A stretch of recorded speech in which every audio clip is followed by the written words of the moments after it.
Sasampahan ng non-bailable case ang nahuling Chinese national at 2 Pilipino dahil umano sa espionage activity o pang-espiya sa bansa.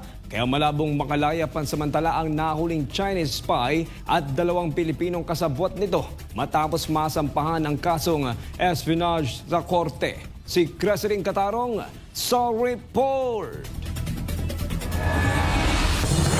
Patuloy na tinututukan ng Department of Justice ang issue hinggil sa nahuling Chinese national na sinasabing spy, kasama pa ang 2 Pilipino na umano'y kasabwat nito. Ito ayon kay DOJ Undersecretary for Legal Services and Liaison Cluster Raul Vasquez sa isang public briefing nitong Miyerkules. That is one of the active issues that will be further verified by our law enforcement agencies, investigative agencies.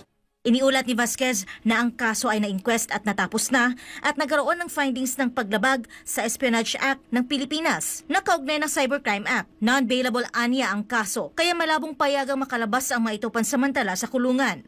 Kaya itong 3 tao na to ay masasampahan ng kaso na non-bailable.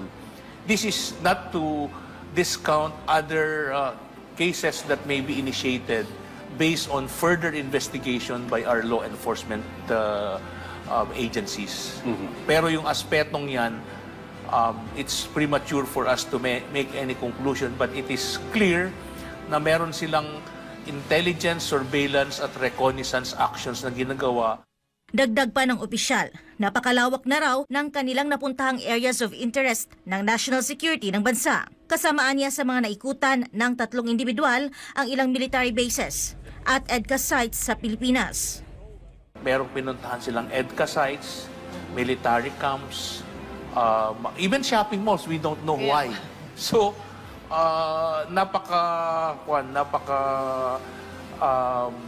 importante yung further investigation dyan para malaman natin kung ano talaga. But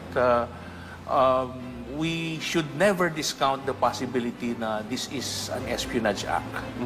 Una nang tiniyak ng DOJ na mananagot sa batas ang isang umano'y Chinese spy na naaresto ng National Bureau of Investigation at Armed Forces of the Philippines. Kasama ang 2 Pilipino na kasama nito na kasangkot daw ng nasabing espiya. Ipinahayag na rin ng AFP na palalakasin nila ang kanilang depensa sa pamamagitan ng pag-activate ng kanilang Intelligence Command at reorganization ng kanilang Cyber Command kasunod ng pagkakahuli ng umano'y espiya na Chinese national.